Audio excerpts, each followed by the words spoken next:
Hey, what's up everybody? Coach Kyle here. Good morning. If you haven't ran today yet, I hope you have a great one. If you like this video, please give it a thumbs up and subscribe to get more content.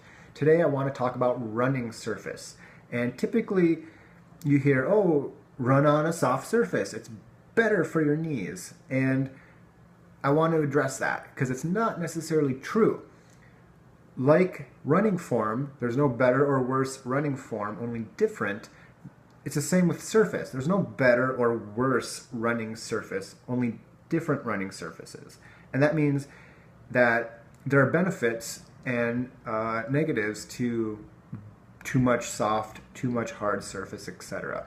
And a couple reasons for this is that if you're running on a soft surface, your muscles will actually tense more immediately prior and during ground contact.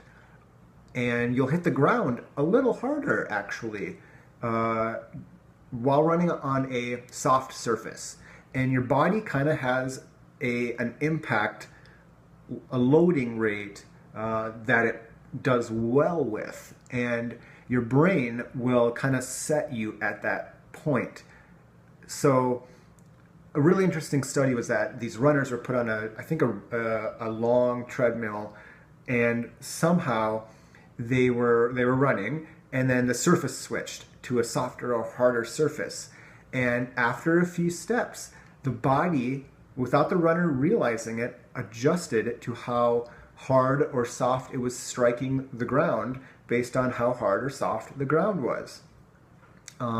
So if you have a soft tissue injury, we'll say like an Achilles twinge, running on a harder surface might be better because your calf might not have to tighten up, tense quite as much immediately prior to impact. So it's just something to think about.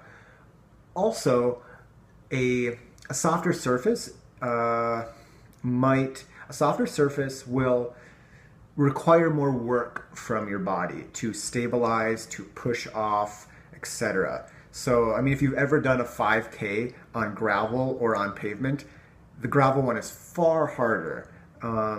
So running on gravel is not bad, but if you habitually run on pavement and you go out and do a long gravel run, you're running the risk of overloading the tissues because they're running long and they're having to do more work than habitually on the pavement. So just be mindful that if you switch to a treadmill, for example, or snow or trail, or if you go from these soft surfaces to pavement, transition gradually. Don't make it too quick of a transition. If your city puts out a new long gravel path, don't go out and do your long run on it for the first time you're out on it. You just need to be mindful of gradual transitions.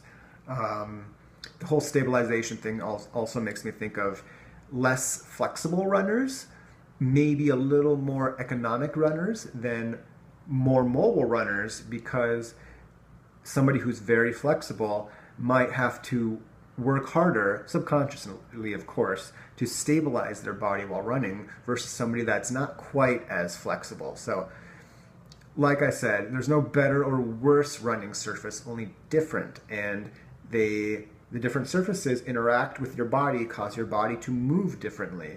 So just be mindful of these things when you're selecting your running surfaces.